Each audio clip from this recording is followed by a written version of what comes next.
Welcome back to the Communication Mastery Podcast with me, Mark Burlinson. In this season in 2026, we're going to spend some time looking back and replaying some of the episodes that some of you have asked about in your comments.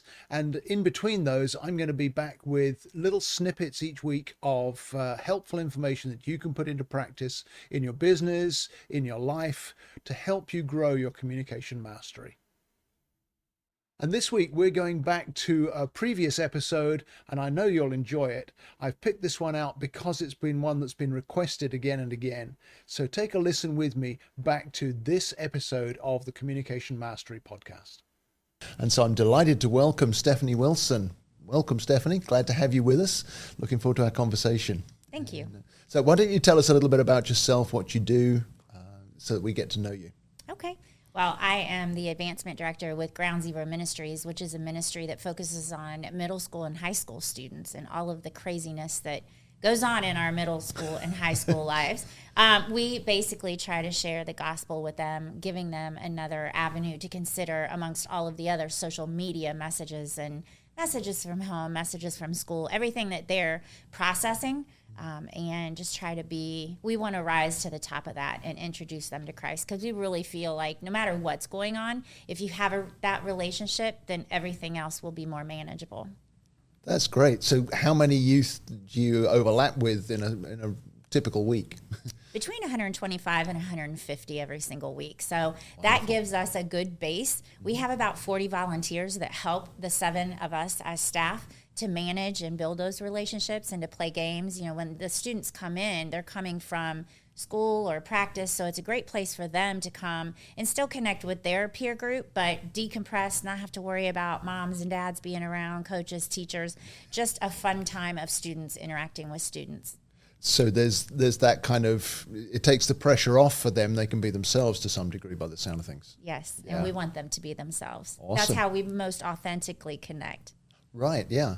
And I love that it's all about connection, and we talk about that a lot on the podcast. So tell me a little bit about your kind of communication challenges, the things you encounter in maybe a typical week or maybe across more of the journey of your life. What sort of communication challenges have you encountered? I don't know that the podcast is going to be long enough for all of that, given that I was just recently married, so that's a piece. And I also deal with the students, that's a piece. But then the larger portion of my job is maintaining professional relationships with business owners and their employees, so that's a piece. So there's a lot to unpack there. But what I would say is that communication with each of those groups is different, and it's extremely important that you be aware of your own communication style so that you can adequately communicate with those in each of those groups the way that they need to be communicated with. It's much easier when the receiver is receiving something that you're trying to give as far as communication. That ensures a more smooth transition and that people understand. So with the staff that are at Ground Zero, one of the biggest challenges is I am one of the very few that is what's considered an influencer and a producer. And all that means is that, first of all, I like to talk. I talk and I think quickly. I don't need a lot of time to process. Most of the other staff are processors. They think about things for a long time. They don't normally respond right away. And the natural tendency for someone like an influencer or a producer is to think, oh, you don't care or you don't have an opinion. Neither of those things could be further from the truth. But unless you understand the different styles, it's easy for all of that to get lost in translation and then communication be a negative experience instead of the positive experience that you want it to be. With the students, our student base is very unique. I grew up in an area that was literally a melting pot, Columbus, Ohio. So I feel very blessed to have been exposed to many different types of cultures. But the culture at Ground Zero is such that the students there really, they require consistency in order to build trust. And all of that has to happen even before there's any communication. And I think we're all in agreement that communication is more than just your words. Sure. It's body language. So our students' body language sometimes can be very, I guess I don't know what word to use other than off-putting. They don't look you in the eye. You can say hi to them, ask how they're doing, and they don't even acknowledge that you've responded, let alone respond back. But trust and believe they've heard you and they've seen that you're there again and that you're exuding an interest in their life. But it takes a long time to build trust with those students in order to be able to have a relationship. And then you've got the general public, those professionals that you're out there in the workforce dealing with. And those folks are my favorite because I find that they're most like me, and that's just my tendency. Yeah. I like direct conversation. I like honest and open communication. And if I am inviting someone to become involved in what Ground Zero is doing and they're just not interested, I just love it if they just say, you know what, that's just not really where my marketing dollars are going to go this year. Okay, great. Well, here's my information. When that changes, because, you know, we all have to shuffle up our marketing efforts once in a while, get a hold of me and let me share with you where we are and what we're doing at that point.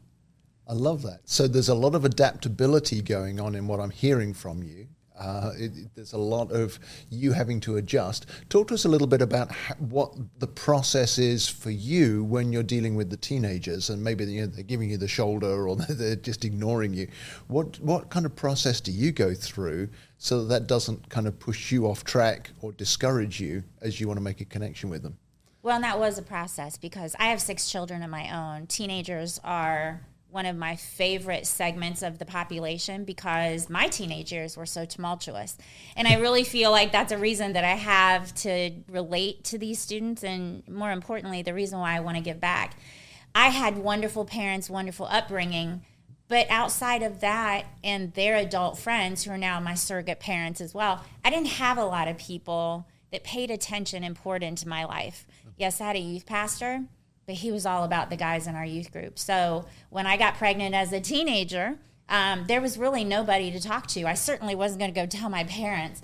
So knowing that kids have those things going on in the background that to them are really, really big, and some of them really are, knowing that they're just coming from environments where they are constantly trying to fit in, find out where they're belonging. Middle school students are really asking, what do you think of me? You know, and assessing what they think of others as well. And high school students are more, what club or what group of people am I going to fit into? And what does that look like going forward? So first of all, not taking it personally, but making an extreme effort to tune in to what is going on with that person.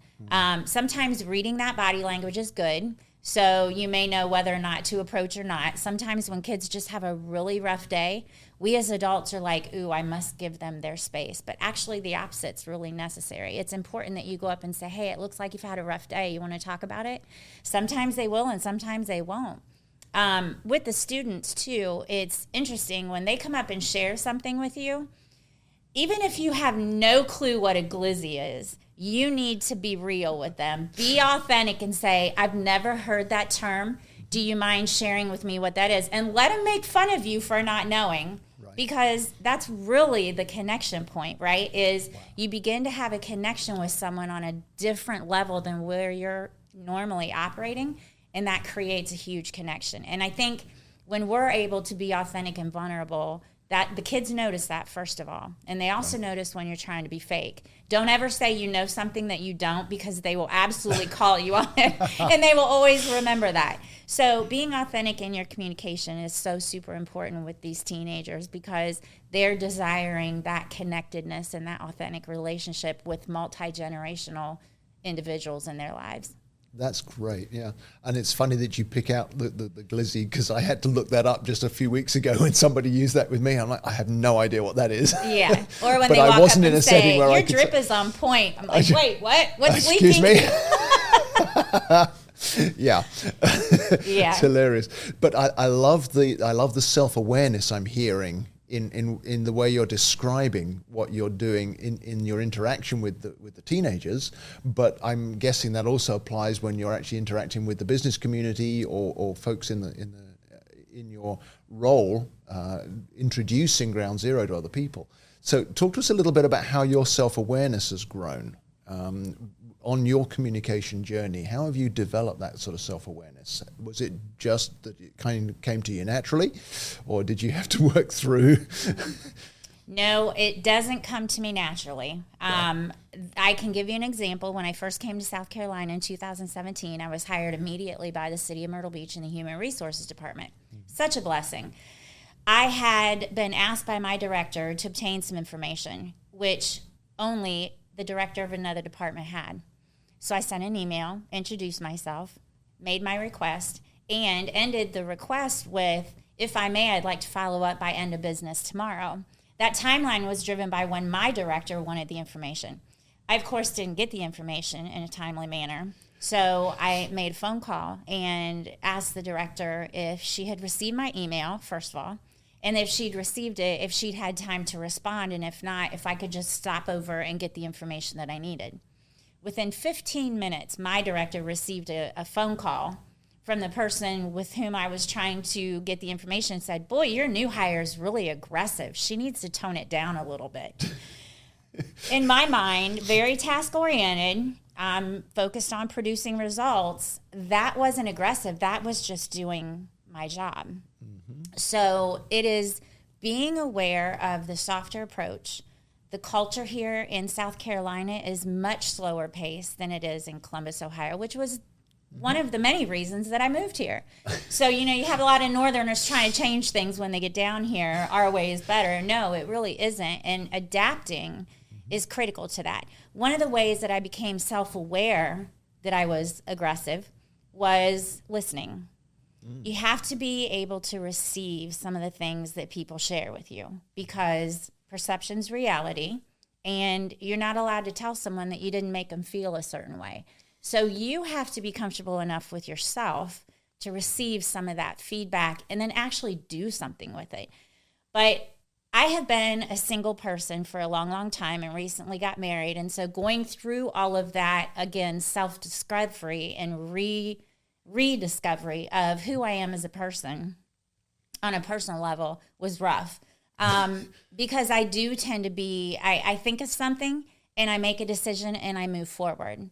Well, the wonderful saint of a man that I married couldn't be more polar opposite. So what I had to do was I had to take the life languages test, and I had to discover what my natural tendencies were, and then what tendencies I had the ability to develop through some training, clearly self-awareness. And then one of the biggest things I have to do is I have to dial things back a little bit. Even in a staff meeting, I have now waited. I'm no longer the first one to jump in and talk. I just wait for everyone else's feedback. Sales 101, management 101, they say be the dumbest person in the room and speak last. Mm-hmm. Because you want to surround yourself with people that are smarter than you, and you also want to hear everyone else's opinion before you actually open your mouth. So what I've done to develop my communication skills is I've discovered what each of those life languages look like, tried to educate myself on those who are closest to me, what their styles are, and then what they need from me as their styles dictate. So that's been critical. Cool. And so it sounds like you've seen a real difference in learning some of that stuff, in being able to adapt to other people. And I mean, not just with your husband, but with the folks at work as well. So was any of that journey a surprise to you, or did it kind of clarify when you took the life language profile? Was it like a complete bolt from the blue of this is completely different from anything I've ever seen, or was it more of a development for you, what you maybe already had sensed? Talk us through how that went for you when you first encountered the life languages and that journey you've been on. Well, I'm in my mid-50s, so nothing surprised me that was, revealed. I know who I am, and I know all of my character flaws. I'm intimately comfortable with those. So working on some of those flaws was definitely a development piece. Wanting to show up and be a more effective producer, wanting to make sure that when someone had something going on in their life, like a student that I could speak into, wanting to make sure that that influencer part of me was well received. That's really what the life language profile revealed to me is who is the type of person that I really want to be, and how do I want to show up in other people's lives every day? Because I could continue to be a task-oriented, aggressive person, but to what end? what does that accomplish? And if we're all here for the purpose of making other people's lives better, then I needed to do better. That's awesome. Yeah. And that you've just summarized why I do what I do is to help people. No, that's quite all right. I find it very affirming, which is one of the things that I like to hear with my profile. But to see that it works with other people, because, to be honest, we've done minimal coaching. You've done a lot of this on your own. And it's very encouraging to see the power of the profile in the way that you've taken it and run with it. If you were to pull out maybe one or two examples of how you've adapted, what would you say? What has made the most difference for you? You talked about how you wanted to not be as aggressive or come over too strong. Are there other examples of how the profile has helped you to adapt to other people? So being single for a long time, I've always made my own decisions, whether it's a monetary purchase or where things go in the house. And when I got married, that had to change. Although I will admit, I am still really working very hard on that. I still do not like empty glasses sitting on the counter, and it drives me nuts. So those are silly things that don't matter in the big scheme of things. But, when we got married, my parents stood up and said, just don't sweat the small things. And in my mind, literally, I was thinking, well, if they're small, then what action's being taken is just inconsiderate and lazy. So that tells you the degree that I need to work on things. So one of the things is whenever I'm thinking about making a purchase, now I need to vocalize that to someone, my husband, and I need to allow him to give me feedback on that. It's not that I need his permission. Though I think it's great teamwork when you talk about things that are going to end up. I wanted a fireplace for the new home that we had, and it was Christmas time. Well, there were some other things that we wanted to accomplish as well financially. So his feeling was, do we really need that? Well, no, it's not about needing it. It's something that I want, and I can do that. So anyway, we did not end up getting the fireplace, mostly because I thought, this is our initial, what would you like to do? And he needed that win. And I'm not being facetious and I'm not being condescending. I wanted him to feel like I understood his place in the household. And if he said that wasn't something we really needed, honestly, we didn't need it. So that's a total 180 for me, because normally I would have ordered it. It would have come to the door and he would have said, what's that? And I was, that's the fireplace that I ordered. I wouldn't even have discussed it with him. Yeah. So that's a big change for me. And I don't mind making that change because, him being the polar opposite of me, it really just makes us the complete package. And it's a very unique thought process to think that someone else could really complete you. I mean, this isn't Jerry Maguire, right? But there are obvious character flaws and things where I rush ahead, where he slows me down and helps me to think a little bit differently. So I love that. So, but professionally, I mentioned, I just don't open my mouth right away when our boss asks, okay, guys, what do you think? I wait.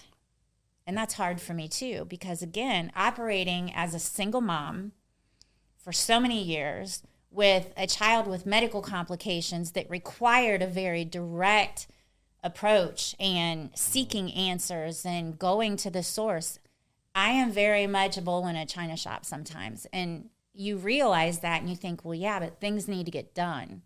Okay. But they're still going to get done. They just don't need to be done like that. Yeah, I love that.